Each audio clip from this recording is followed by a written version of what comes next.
Siapa yang tidak kenal Dracula, sosok vampir bangsawan yang tinggal di kastil tua, menyeramkan, di Transilvania. Tapi, tahukah kamu kalau cerita Dracula ini terinspirasi dari tokoh nyata dalam sejarah? Yuk, kita telusuri bersama asal-usul legenda yang mendunia ini. Kisah fiksi Dracula pertama kali muncul dalam novel karya Bram Stoker pada tahun ke-1897.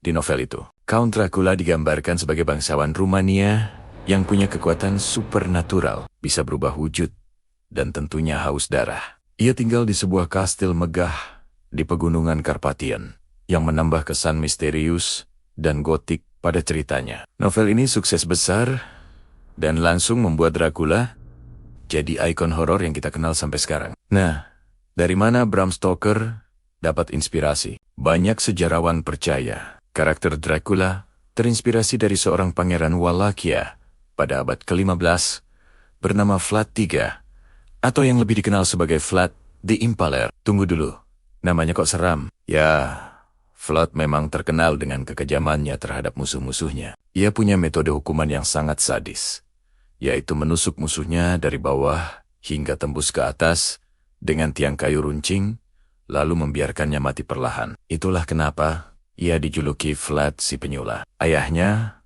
Vlad tua, adalah anggota Ordo Naga, sebuah kelompok satria yang dibentuk untuk melindungi kekristenan di Eropa Timur dari ancaman Kekaisaran Ottoman. Karena ayahnya anggota Ordo Naga, Vlad kedua dijuluki Dracul, yang dalam bahasa Rumania kuno berarti naga. Nah, nama anaknya, Vlad III, kemudian mendapat julukan Dracula, yang artinya anak sang naga. Jadi, nama Dracula sendiri sebenarnya tidak ada hubungannya dengan vampir pada awalnya. Walaupun Vlad ketiga sangat kejam terhadap musuhnya, bagi rakyatnya di Wallachia, ia dianggap sebagai pahlawan. Ia adalah pemimpin yang kuat dan berani melawan invasi Kekaisaran Ottoman yang saat itu sangat perkasa. Ia berjuang keras untuk mempertahankan kemerdekaan tanah airnya. Jadi, di Rumania sendiri, Vlad the Impaler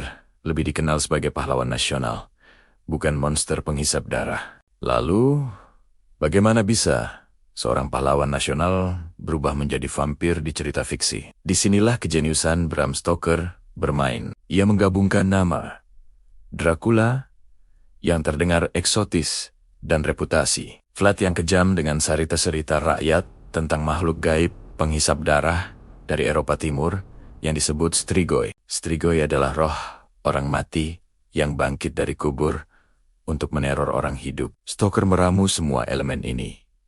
Tokoh sejarah yang bengis, nama yang menarik, dan mitos vampir lokal.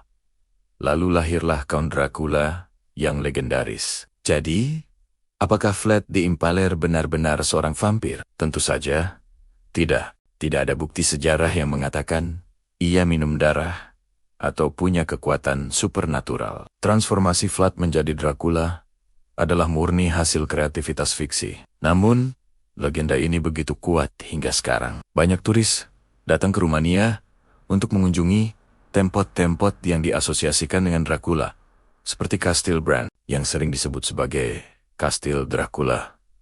Meskipun sebenarnya Vlad tidak pernah tinggal di sana. Kisah Dracula adalah contoh sempurna bagaimana sejarah, mitos, dan imajinasi bisa menyatu menjadi sebuah legenda abadi yang terus memikat orang di seluruh dunia. Sejarahnya nyata, tapi monsternya adalah kreasi fiksi yang brilian. Gimana? Menarik kan? Sekarang kamu tahu kalau di balik sosok vampir seram ada kisah pahlawan nasional yang kompleks. Jangan lupa like, komen, dan subscribe untuk cerita menarik lainnya ya.